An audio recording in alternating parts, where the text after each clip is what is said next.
So is Laurence? I can't work it out. Is he Christian on the way? Where does he go to church?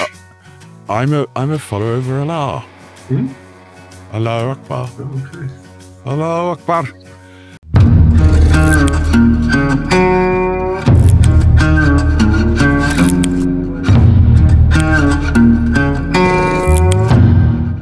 Hello, and welcome to another episode of Fox and Father with me, the Fox, and him, the Father. It's a show where Calvin tries to tutor me in the ways of righteousness, fails, succeeds, ultimately succeeds, because look at just how chilled he is. How are you, bro? I'm good. How are you? You seem a lot better this week. What do you mean, better? You seem less... You were quite anxious last week. What was I anxious about last week? I forgot now. Mainly going to jail, but... Oh, yeah, burying all of that crap. Well, ultimately, the body has the body is an amazing thing, isn't it? It suffers and then it recovers, and then your mind is the same. And I just think, what more can you throw at me? Yeah. In the end, I was very annoyed. I know why I was upset last week. I was upset with the Free Speech Union, who don't support free speech, and I hate establishment grifters. I find them very irritating. Fair. So that was me, but I'm now over that. And have you had a good week? I have had a good week. Yes, I've had a pretty good week. We're dog sitting a nut job Labrador, who is quite challenging, but in all of my wisdom, I agreed to dog sit. So how many dogs do you have in the house now? 6. Yeah. Our house feels very, very small. But this dog he's called Bear. He was a gun dog. He would have come from a line of gun dogs. And I'd said to our mates who got him, I was like, just get a little dog if you want a dog. Get one of the terrier type size. And they're like, no, I want a nice big dog. Blaze is great. And all that. But he's massive and he's got unending energy. So there's no walk long enough to chill him out, and his anxiety. So what he does is he scratches his eyes, and I'm worried that he's just like eyelids are like rough, and he's blinking, and he's in pain, and that compounds anxiety. And yeah, but other than that, it's I'm just sort of walking him and trying to stay sane. How are you? I'm good, thanks. I'm all right. I've had a bishop visiting me this weekend from the Christian Episcopal Church, which was good fun. Good guy. Smoked some cigars, did some church, said mass a couple times. Yeah, that was good. And this week is a decent week. I'm off to a seminary out here that is the sister seminary of the one that I trained in back in Oxford. So that'll be interesting to see what they're up to. Not a lot. Whereabouts is that? Nashota House, it's called. It's just across the river from where I am, so it shouldn't take me too long to drive out there. But I like a drive out here on these country roads, windows down, music blasting, just gunning for it. Country roads, exactly. Take me home. Do you? Are you going to come and see us at Larry's when we're at Larry's? Yeah, I'd love to. I need to message Larry and make sure we can sort something out. Message Larry, because we're going a week. I've just upset a very prominent journalist who I'd agreed to go to a Laurence slowly gets invited back into the fold with, and because of my really easy to deal with personal circumstances with my children, the half-term weeks got switched at the last minute, so I booked the flight without realising that I was about to let her down. So there we are. I'm in someone's bad books, but I'm always in someone's bad books. You know what I mean? Yeah. But other than that, I'm just my prayers have been answered. Sarah Mullally, she's now your boss. She's not my boss, mate. Head gaff of your church. I'm not part of the Church of England. Okay. I'm not sure what part of anything I am, but I'm set. So is Laurence? I can't work it out. Is he Christian on the way? Where does he go to church? I'm a follower of Allah. Hmm? Allahu Akbar. Okay. Allahu Akbar. Because you're a Christian, right? I'm definitely a Christian. So I don't know if people know that about you. Do they not? People always ask me, like, would he say he's a Christian? Yeah, I'd always say I was Christian. I mean, I'd be dead if I wasn't a Christian. I would have been dead long ago if I wasn't Christian. Yeah, no, I'm absolutely Christian. I get a bit confused by denominations and stuff. Yeah. I'm certainly not a member of Sarah Mullally's death cult of witchery. Hey, she's a good friend of mine. I know. I've heard You go way the back. recordings. You have heard the recordings. I forgot about that. It's the way that they quietly say things like, "I know you want to be a priest, Calvin. Oh, shush, dogs. But don't you think it would be a much better idea if you just sodded off forever?" It's the way they... I'm saying it with a really nice voice. Yeah. They can't say what they really mean, so they have to talk around things and say it as compassionately sounding as they can. When you can see in their eyes the pure hatred they have for you. She's to God what the Free Speech Union after free speech. So, for people who don't know, Dame Sarah Mullally was a nurse in the NHS. She managed to get a managerial position in the NHS, and so the clever folk in the Church of England thought, well, she's managed at the NHS, she could manage London too, forgetting that to be a bishop is not about managing, but made her the Bishop of London. She failed at that. There was a fraud scam with a guy called Martin Sargent who funneled off loads of people's money. He got imprisoned for it. There was an abuse scandal where Father Alan Griffin ended up taking his own life because of the situation brought about under her accountability. There were major safeguarding concerns, according to independent reviews. However, all of that doesn't matter because she's a woman. So she's been elected to the position of the Archbishop of Canterbury, which is the most senior cleric in the land, not just in the land, but in all of Anglicanism, which, excuse me, I thought I'd put on DMD. Calvin. I just can't get the stuff these days. So she is the primus inter pares. She is the first among equals in the Church of England. So among the bishops, she's the gaffer, but also in the Anglican Communion, they've always looked to the Archbishop of Canterbury as the figure of unity. Not so much. But she's quite a divisive figure. She's very divisive. So why would you know? Well, I don't mind being called divisive. All right, okay. First Epistle to the Corinthians, chapter 14, verse 34. The women should keep silence in the churches, for they are not permitted to speak, but should be subordinate. Interesting. That seems quite... sounds an awful lot like a bit of the Quran. Self-explanatory to me. First epistle of Paul to Timothy, chapter 2, verse 12. I permit no woman to teach or to have authority over men. She is to keep silent. She does not keep silent, I'll tell you that. She does attempt to teach. But there's a reason for these things. And this is the teaching of the church for 2,000 years. Hasn't changed, cannot change, but the Church of England ignores it because it feels it needs to be more egalitarian and more modern. And of course, a woman could do exactly what a man could do, forgetting that women and men are not the same. They're not interchangeable, and they're complementary. They complement each other in different ways. But God uses us in different ways, spiritually as well as ontologically. And so a woman cannot become a priest or a bishop or an archbishop any more than a man can become a mother. That's not to say they're not equal. Is it unfair that men cannot become mothers? It's just nature. It's God's good order. Is it unfair that women cannot become priests? No, it is just God's good order. And people who see otherwise are looking through a modern lens of Hang on. Did you just say that men can't become mothers? I did indeed. Have you seen any chest feeding recently? I mean, this is the NHS would really, really be upset with you for saying some of this stuff, Cal. This is your far right extremism is really, really. I mean, you're saying I'm looking relaxed today. Your far right extremism is often. We used to call it Christianity back in the day. Oh, no. And it is a direct attack on Christians, isn't it? It's so funny. Do you think that anyone? I mean, I've always thought, and I think I've said this before, and I've bored everyone half to death with it, that there is no Church of England. The Church of England was Henry VIII's reason to be able to shag Anne Boleyn. That was literally it. And look how that ended. And then pilfer all the money from the monasteries. And, you know, it was basically robbery, porn, and divorce. So it was born out of all of the nastiest aspects of humanity. And therefore, I just look at the Church of England and I go, it's rubbish. But then I remember the fact that the Archbishop of Canterbury went back long before Henry VIII to Thomas à Becket. And, Well, all the way back to further back.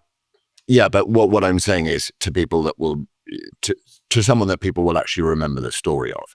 The Archbishop of Canterbury was co-opted into a political, not ideology, a political motivation. Yeah. So the motivation was to get rid of Catherine of Aragon, and so he could shag hot girl Six Fingers Anne Boleyn, who apparently is black, by the way, just in case anyone didn't know. No. Anne Boleyn was black, and then he chopped off her head, dissolved all the monasteries, stole all their money, ruined a big part of our culture. We talk about our culture being destroyed. The dissolution of the monasteries is a big part of that. And then, so I just don't recognize the authority of the Church of England on any level. I just go, I don't care who runs it. You could have that little dwarf guy from Game of Thrones running it, and it wouldn't bother me. Peter Dinklage. Yeah. The Archbishop of Canterbury was always a figure of authority in England, in the Church in England or the Church of England, but he always reported back to the Bishop of Rome, who was considered the first among equals, the primus inter pares, before the Archbishop of Canterbury was. However, after Henry VIII wanted an annulment, was denied it by the Pope because Catherine of Aragon was the aunt of the Holy Roman Emperor, and the Holy Roman Emperor had more power than the Pope at that time. And so the Pope said no because of that. It wasn't for theological reasons, which is important, but that also doesn't justify Henry VIII splitting or divorcing from the Church in order to get his own way, which is what he did. And so ever since then, it's been on a downward spiral of liberalism. The Church of England now pretty much embraces same-sex marriage. They call it same-sex blessings. Abortion, Mullally has said she's not pro-life. That's the most... Wait. What's Mullally said about abortion? That she's not pro-life. She's not pro-life. She's pro-child sacrifice. Yes. we have a pro-child sacrifice head of the Church of England. I can't be dealing with this woman. Sure. She's pro-LGBT, pro-Black Lives Matter. Remember, her and I had those conversations about BLM back in the day, but she's already tweeted about it as well. Will you not release these conversations, please, to the public? You really should. I remember, and it was when I was on one of my fitness binges, and I was running to and from work, and I was listening to it on a run, and I would stop and start saying, I was getting really angry listening to it. You should release those conversations with her, with her patronizing little silky little voice, while she basically says, I'm going to deny you a career because you're a Christian. And if you can't show allyship, I mean, all of the words were used, weren't they? Why don't you release them? Maybe I'll write a book. Well, you are very good at writing, by the way, because I know I've said this 400 times as well, that I now have taken to reading your wedding sermon every single day, at least once. Oh, have you reprinted it in a better font? No, but you know what that's like with me.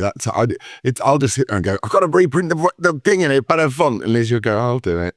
And then she'd come back and it would be sorted. That is how your life works. You get stressed over something, and Liz goes, I'll sort it. And she comes back all calmly, it's all done. That's exactly what happens. I dramatize everything, and then she goes, okay, you don't need to be such a boring arsehole.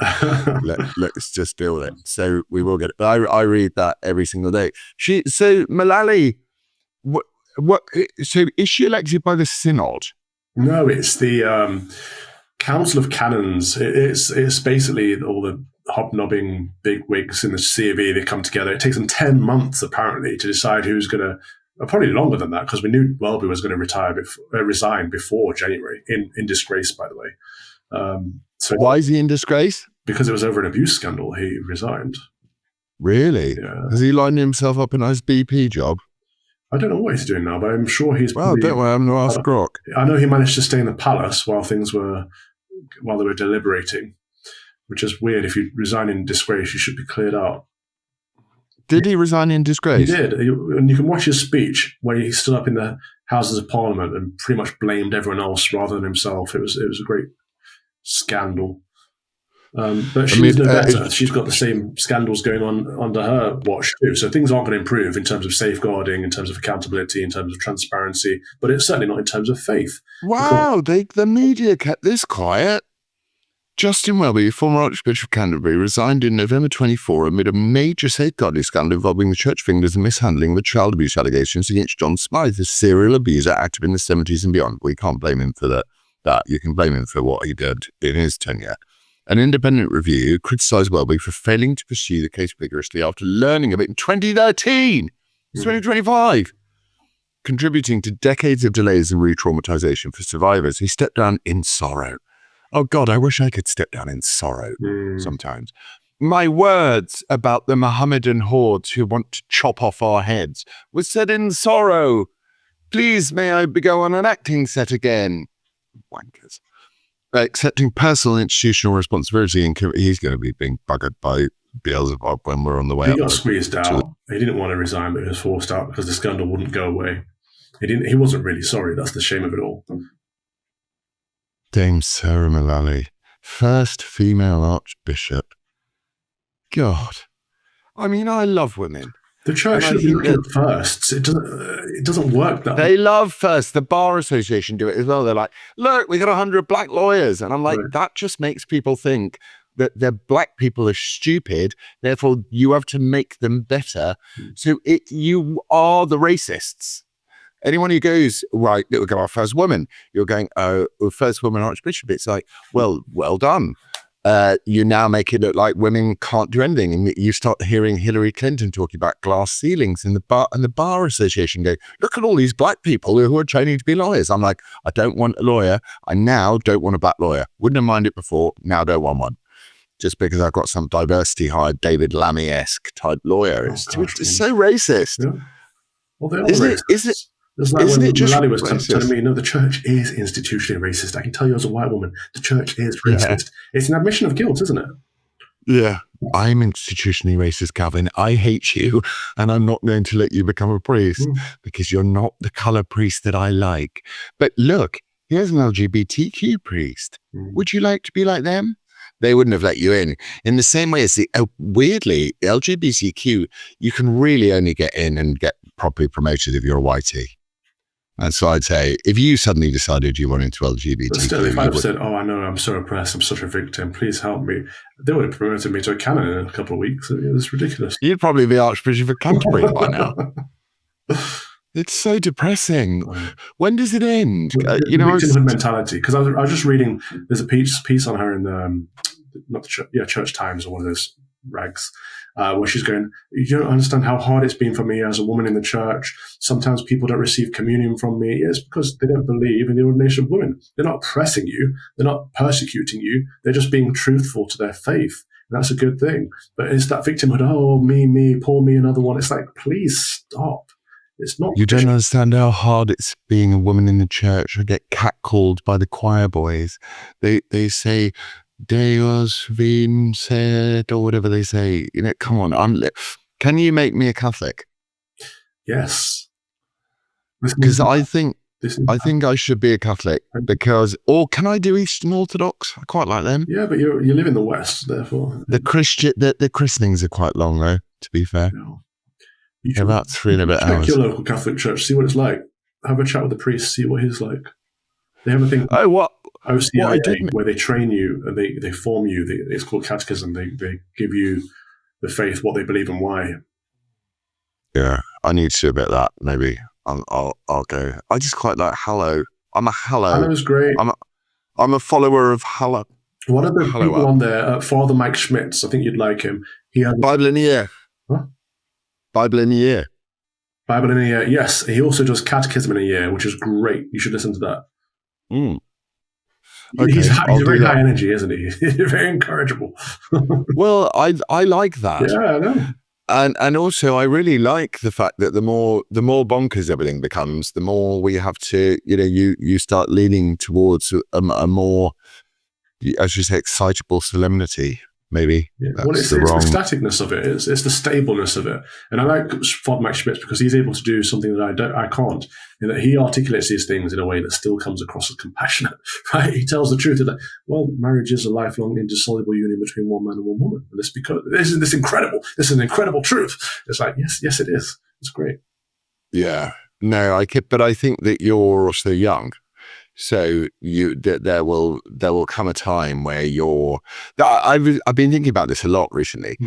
There's a time for us to be vigorously, sort of uncompromising in our defense of something, or whatever it is that we see, and how we negotiate around it, especially if you're not doing it for any reason. So you're not doing it for like Toby Young's reason. He just wants to be like in the House of Lords so he can sort of wander around and go, oh, look, I'm part of the ceremony. How wonderful I am. There's a time to be very driven and focused and uncompromising and Tommy Robinson-y about the truth. And then there will come a time for affection and ecstasy as well, to go, these were important steps on my journey. I think it's the journey. Personality types. I think our personality type is that we are uncompromising, and that means you're either at the forefront of the fight or you retreat from the fight. Like, I imagine in my old age, if God willing I lived that long, I'll be sat there on my rocking chair on the back porch, disconnected from everything, because I'll be sick of it all. Like, you either got to be right there with the sword in your hand saying this is wrong, or you've just got to be like, I'm done with it all, kind of thing. There is no middle ground, I don't think. If this cigar was thinner, this would be my impression of you. Or shutting the corner of your mouth, goddamn. Billy Bob, go fetch the gun. You be shouting in the corner of the porch going, it's all very good, son. It's all very good that you want to go out there and change the name and bring God's word to the people, but you got to understand how.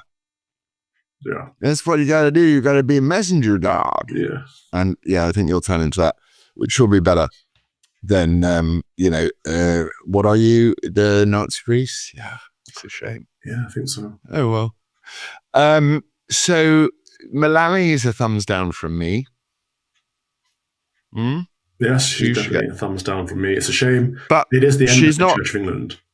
She's not a thumbs down for the biblical reasons. She's a thumbs down because she seems like a sort of, why apply NHS middle management tactics to the Church of England? You should be a thumbs down firstly for the biblical reasons. The other stuff is superfluous. And also there is no other real sort of national institution other than the monarchy, which can turn around to the invading hordes of our Mohammedan friends who like stabbing Jews first, and then they'll come and stab us afterwards, to actually say something useful about this. And I'm sure Mullally won't say anything except we need to be inclusive and accept and don't look back in anger. Oh. Jesus would have turned the other cheek. He wouldn't have thrown over the tables and said what a disgusting aberration this social political and satanic ideology is imbuing on our children. No, I'm Sarah Mullally.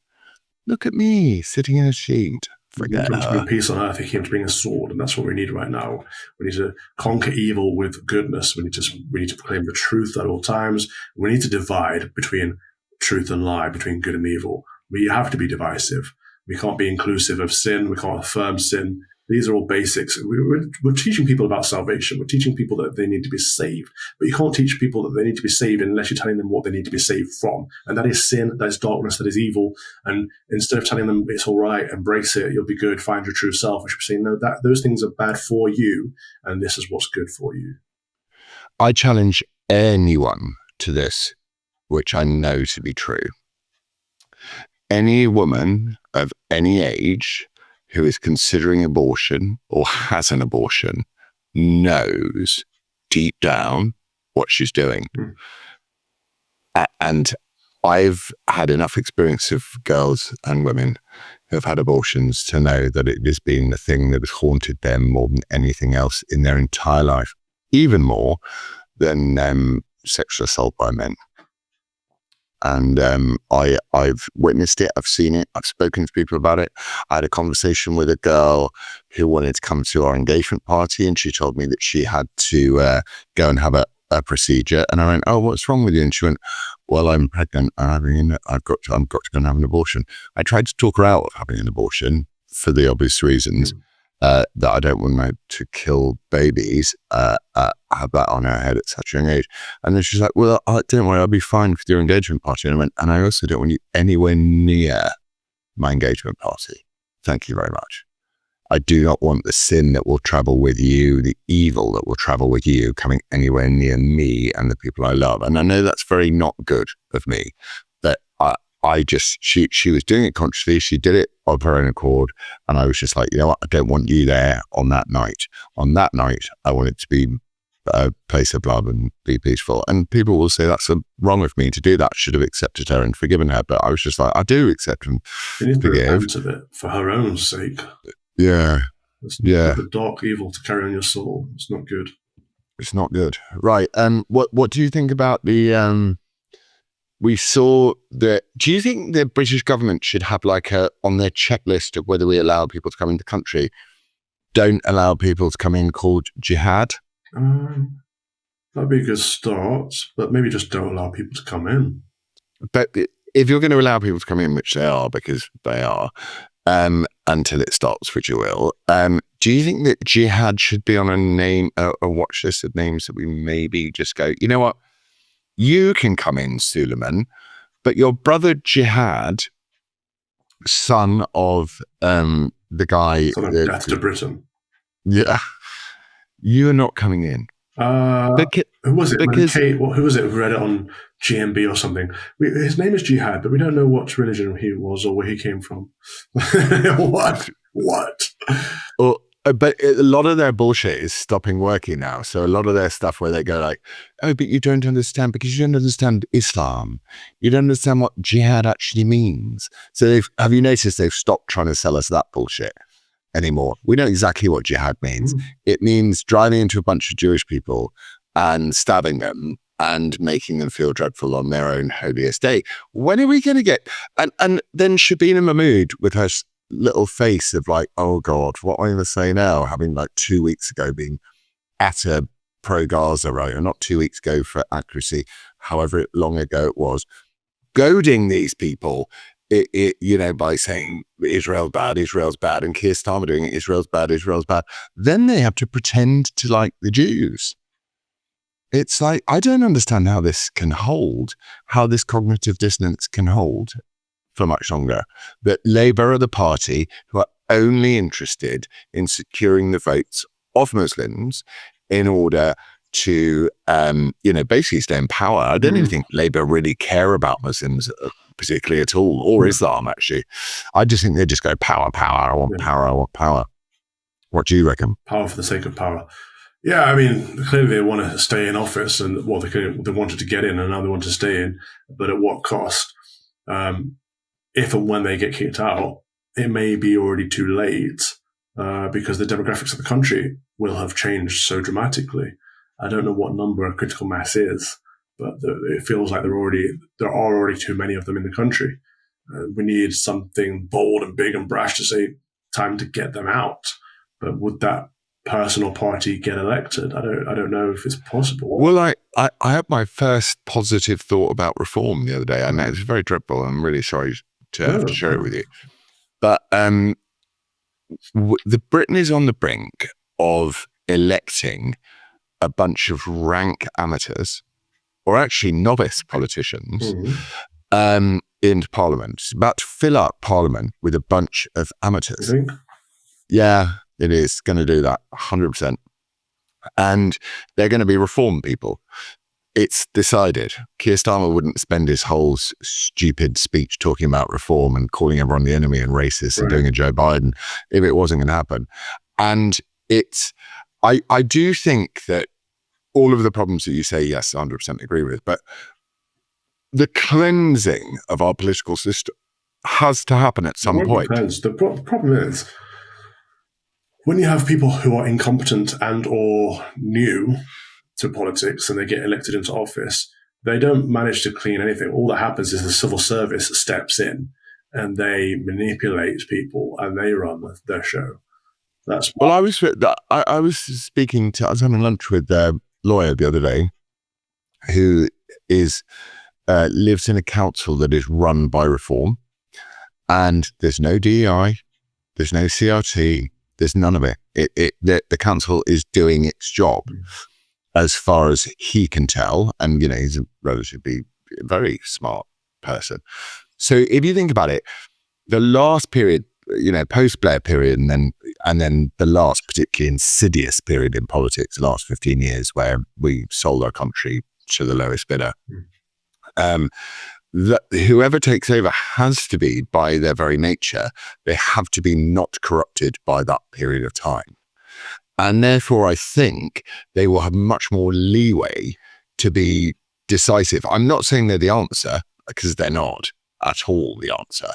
But they might, by sort of flushing some, what do they always accuse Trump of doing? Giving people COVID with bleach, like flushing some disinfectant through the system. You might the Conservatives might begin to realize, oh my goodness, we're never, ever going to get elected ever again. Ever. Unless we become Conservative. And Keith Joseph had this period. Conservatives have been through this period before where they've had to go, we've got to completely rejig the way that we look at things. And I do think that will happen too. Maybe not the Conservatives, it could be anybody else. It could be Advance UK for all I care. But I do imagine the Unit Party hegemony will return probably with the Conservatives being quite conservative at some point, and that will be a good thing. I can't see it. I would say. You do. Is it just? Either. Yeah, I mean, I'm not a good one for it, because I'm just like, I just want to leave this country. I don't want to live here. There's not much I love about it except the fact that it's the land where I was born. There don't seem to be many who are willing to fight enough for it, and part of me just goes, I gotta leave. And then the other part of me goes, no, you're not being kicked out of your home by a bunch of foreigners. And I tweeted the other day about Shabina Mahmood. I was like, you're a foreigner. She is a foreigner to me. Well, I mean, objectively, she is a foreigner, yeah. She's a Pakistani Muslim lady. It's like, and then it's like, I get community noted relentlessly. Why do we have foreigners running the country? Foreigners against our own interests. It's bizarre to me that this is even allowed. Well, the fury about that is there, and it's, I think that we will see people turning around and going, okay, just because you were born here doesn't make you British. No. So in the same way as in America, if you're born in America, you are American. Really? I mean, you've got dreamers and you've got the complicated issues around. At the same time, Americans are Anglos. Like the settlers were Anglos. So the American race is Anglo, predominantly. Well, I don't see Sadiq. I see Sadiq Khan as a Pakistani Muslim left-wing activist. I see Shabina Mahmood as a Muslim activist. I don't see them as my countrymen. I really don't. And I'm really sorry. I don't think that's racist, because I've got no problem with the color of someone's skin. Like, otherwise I wouldn't marry Lizzie. It's not a skin color thing. It's an ideology thing. If you're going to put Allah ahead of England, then get the fuck out. Yeah. People don't understand. I saw a meme that obviously the left can't meme. I saw a meme early this morning. They were saying, these people who claim to be anti-immigration marrying immigrants. And there's a picture of Donald Trump and his immigrant wife, and the vice president, J.D. Vance, and his immigrant wife. And it just highlighted that actually it's the lefties that still don't get it. These people aren't anti-immigrant. They want to protect their nation first and foremost. And actually, it's not about racism. It's about protecting your culture and your ethnicity and your nationhood, and all these things are good. But they will never understand. They won't. They can't understand, because they're either willfully racist or blindly so.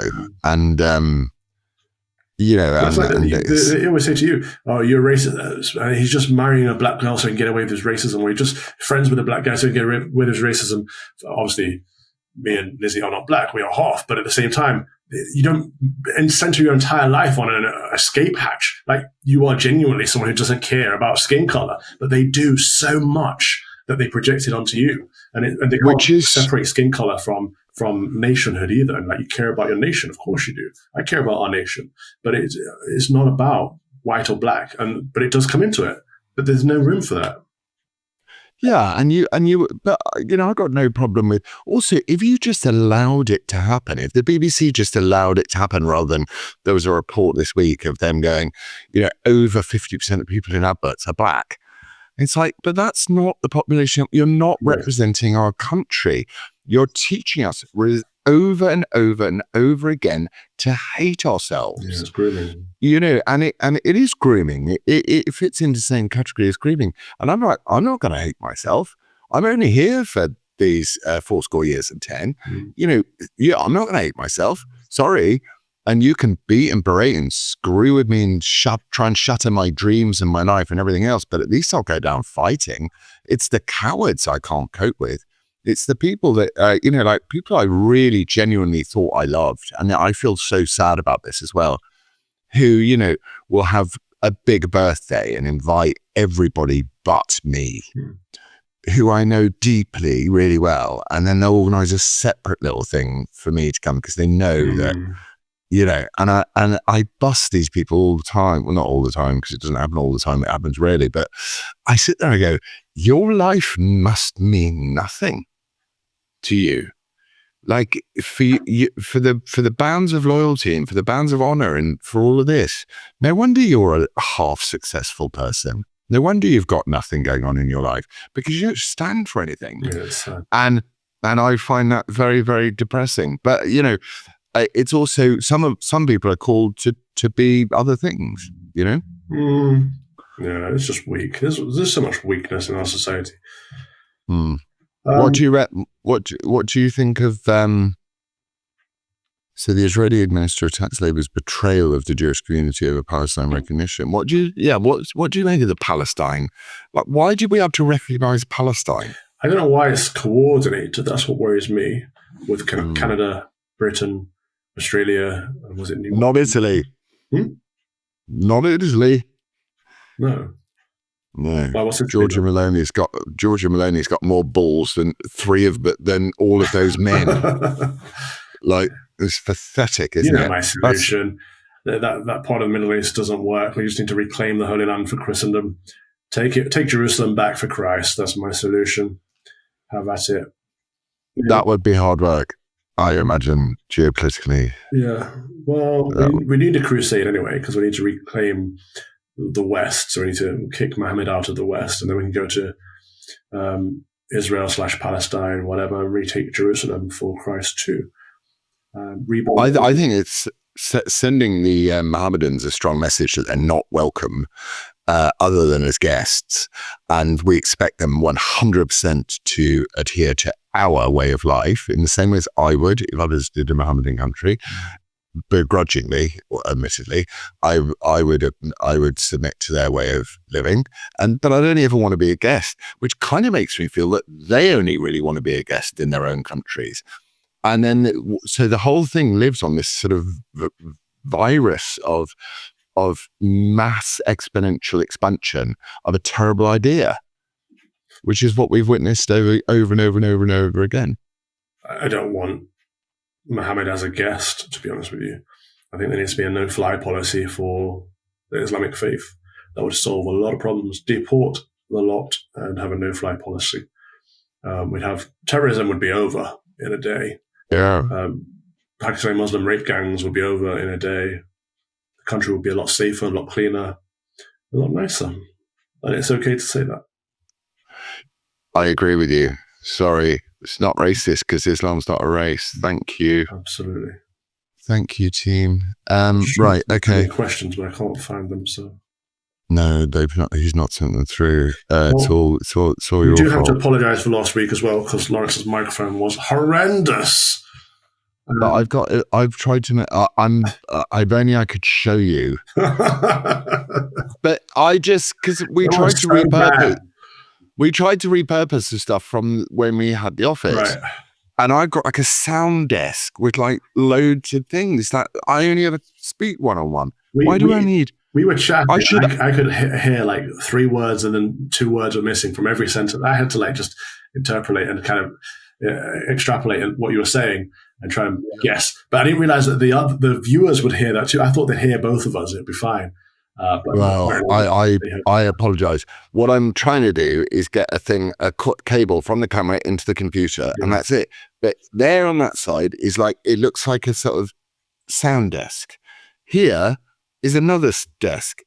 It's all very, very complicated, and it doesn't need to be. So I'm in the process of saying, can we just sort this out? Because also I want to do some YouTube lives, and I want to do some YouTube stuff where I talk about other things, which I just talk to the camera about, because they tend to do quite well. And but it's anyway. Then you got the computer, which doesn't really want to work, and it's a terrible tragedy in my life. I mean, honestly, pray for me. Did you watch any of the Labour Party conference? I did watch. I watched in horror all of the speeches. I was fascinated by how much they focused on Farage and reform, and how little they focused on. Because it's decided. It's decided. It's been decided.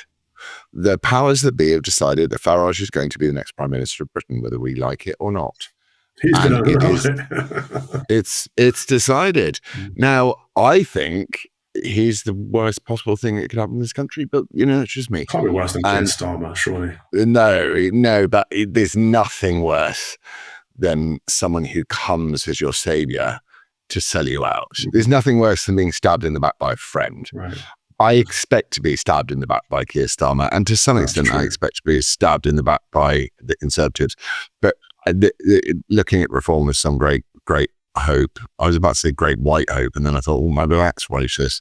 As some great hope is I think is misguided. I think he's an excellent campaigner, just on the right level of aggrieved, and great. But I don't think. I think anyone who does think that Farage is going to save anything is stupid. But I do think that what he can do is cleanse the disgusting, dirty toilet that is our culture. And the way you can do it is by saying at the top, is we're not into all of this race crap. He basically, he can do Donald Trump light. Donald Trump is very straightforward. He's also got a lot of, also Trump had a lot of good thinkers, he's got a lot of good thinkers around him. And he also has a very deep spiritual base to the whole thing, which is very, very important.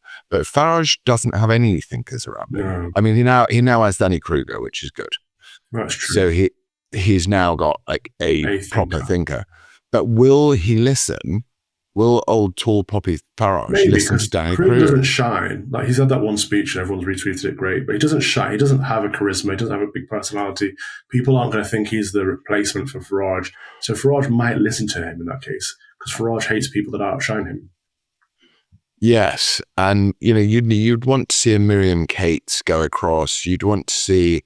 She's friends with Danny Kruger, so I could see that happening. To be fair, you'd want to see Kemi just go. She is saying it now, but it's all way too late.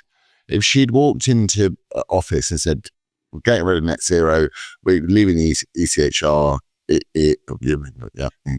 always get those mixed up. We're getting out. We're doing this. We're gonna. It's rebranded. And then I watch Gove being interviewed by Harrison Pitt, and I'm like, Harrison Pitt's a relatively clever guy. And he's asking Michael Gove, why wouldn't you just install someone who isn't polluted by the last 14 years of, why don't you just put Rupert Lowe in charge? And he's like, well, no. But actually it would kind of, much as, again, not the right idea, it's on the right wavelengths. Kemi's now making all the noises, but Farage has taken the audience. It doesn't matter. It's too late. I like Kemi as a person, but she's a liberal. She's not a conservative, so that will never work. Michael Gove, he has to have power. He has to be a puppet master. He has to have control over the party with his Gib friends. And so he would never select someone like Rupert Lowe who he couldn't control. So those are the reasons it's mostly doomed for the Conservatives. But again, it doesn't really work. But they've made some good announcements. They've said some good things. They said, we're going to get rid of net zero. We're done with it. Yeah, but being anti-woke liberal is not good enough. It's not far enough. Yeah, I do agree with that. So the Tory conference kicks off when now? Is it kicked off? I don't know. It is usually around now, isn't it? First week of October. And so they're gonna scrap net zero suddenly. The people that net zero five minutes to midnight. Boris Johnson. No, but net zero is going to be the one that really gets people. That it is important. Is it? Oh, I didn't know people were Yeah. still concerned about that. Well, I think I tweeted it. I went in Kev's plane. You'd been worried about the proportion of England which is covered in solar panels, which should be covered in farmers. This morning I watched them harvest the maize. I've been watching this maize grow all summer. And you know what maize is like? It's like the Signs film. It grows really tall. And I just watched a field go in half an hour. Cool. And I just was like, what an incredible, wonderful harvest that is. And to think that there are fields, perfectly usable fields in England, which are covered in solar panels, of which there are a lot, makes me very, very sad. So the Tories just missed the boat in my book. I did say to Kemi, with all due respect, Kemi, you did ask me what you should do. And I did say, come out punching. And she said, patience is a virtue. And I went, it's not a virtue at this juncture. You're on the edge of oblivion. And I think they probably are. Yeah. But I'd vote for Jeremy Clarkson, I think, on the topic of farming.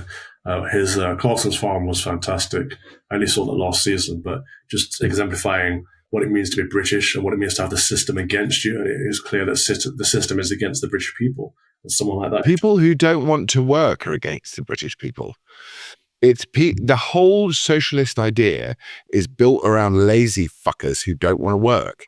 So socialism is my ineptitude has no. I'm not responsible for my own ineptitude. None of it. So that's socialism in a can. So I can come up with some really amazing ideas as to why I'm not going to do anything today. You know. Well, yeah, you can dial down the welfare system. People who are incapacitated, people who cannot work, shouldn't fall through the net. They should be looked after. But people who can work shouldn't get freebies and handouts. They should get to work. Yeah, but then it's not a top-down system where everybody is looking for the part of moral offence or injury that they have, which grants them extra special treatment, where you're going to be better off on 25 grand a year and doing nothing than you are working. The meaning of life is in that. Yeah, you're reliant on the government for your living, and so therefore you're going to vote for that party that gives you the better living. That's just the trap of socialism, isn't it? I was thinking about Lizzie and I and like my past relationships and all that sort of stuff. And I remember my parents just hammering it into my head really from a young age. They were like, it doesn't matter what your missus looks like. Obviously it does. But do not marry someone with antithetical values to yours. Whatever your values are, do not marry someone, and do not spend a long period of time with someone who thinks completely alternatively on a values level to you, because it's going to end in tears, as it often does. Who's that? But that's the stepdog, as I call them at the moment. Okay, and Blaze and Sparky and Maggie. They've been out on the. They've been out on the when it's really high tide. High tide is now good for me, and they just. I mean, they're so tired when they get home. There's nothing better than a soaking wet. Salt water is great for dogs as well. And they're soaking wet and they're kind of stumbling, exhausted. And it makes you feel so good. Well, last time I came it was, is it Snickers that looks like Maggie? No, Rhea. Oh, Rhea. They're so big now. I thought it was Maggie. Rhea was curling up to me because obviously I've known Maggie since she was a puppy. I thought it was Maggie, but no. She's very dominant, Rhea. She's now becoming, because one of the ways you stop terriers from being difficult dogs is you take them to the pub. Blaze, you walk to the pub, he just sits in the pub, he's fine. Yeah. The little dogs and other dogs, you teach them that they meet new people and it's a bit rowdy and they get used to it, and they're a bit kind of freaked out for a while, but they get used to it. It means that when you're on a walk, they don't run up to people and start barking at them. Right. So, I got to do that after this. A couple of terrible life. You're going to go to the pub? Oh, what a hard life you live. Oh, it's terrible. Right. Where mosque arson in Peacehaven. Interesting name. Following a suspected arson attack on a mosque in Sussex, what does this say about Islamophobia and religious hate crimes in the UK? Calvin. I didn't see that. I saw there's a mayor in Dearborn who said to a Christian man, "I'm going to celebrate when you leave here." trying to claim that Mohammed owns in Michigan. Yeah, Mohammed owns Dearborn. I'm going down there tomorrow with some of the local college lads who are going to speak out at the council against this mayor of Dearborn and say this is a Christian country, this is a Christian state, and how dare you discriminate against us.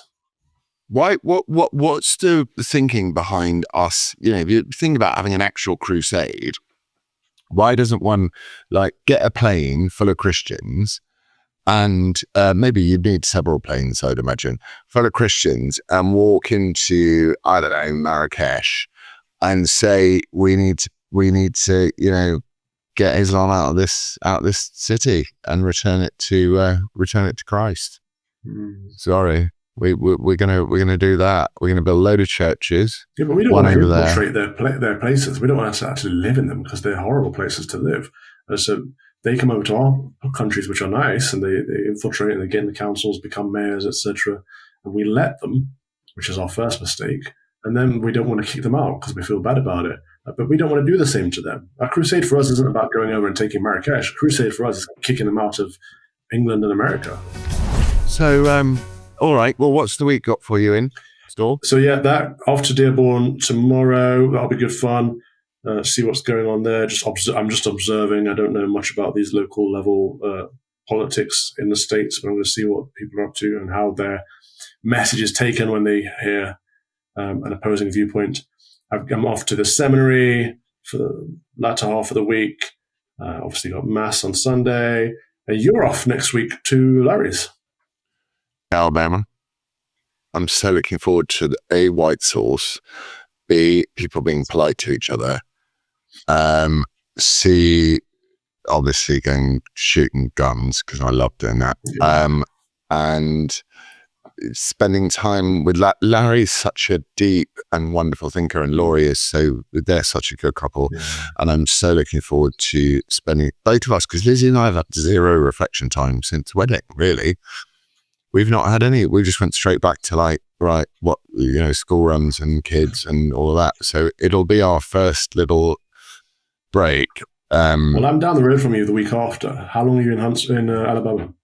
A week from the 13th. I'm speaking at the Turning Point event the week after. Well, you should maybe come.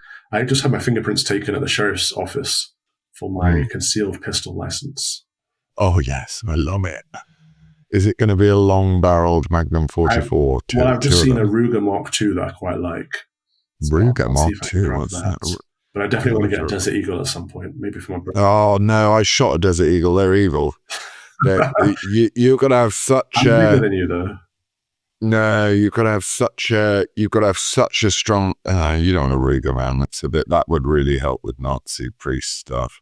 I'm okay about that. I'm quite good with a 45, so I like the bigger ones.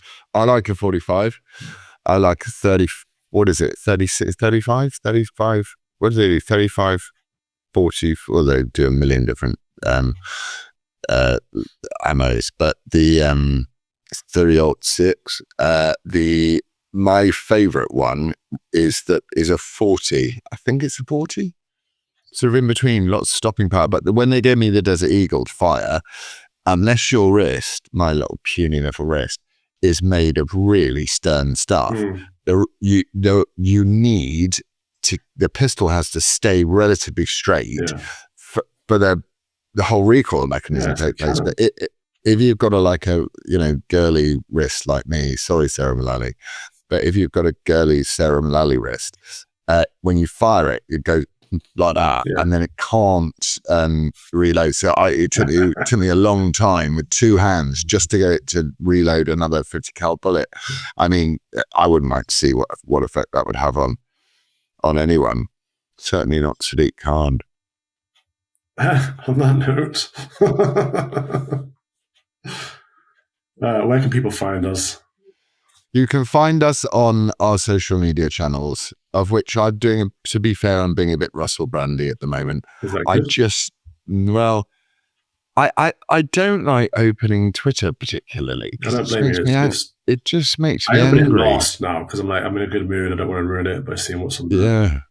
Yeah. So I'm sort of not into that. I'm trying to put my energy into something a bit more creative, which I'm doing, and I just try and be at peace with the world a bit more, because that's not bad for you. This is what I think I need. I had drinks with your friend James Lindsay the other day.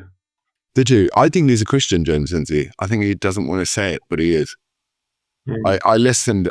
In fact, I'm going to recommend for our audience that they listen to James Lindsay's most recent podcast, of which, I mean, it's not for those that Socio-Gnosticism and the Black Magic of Alexander Dugin.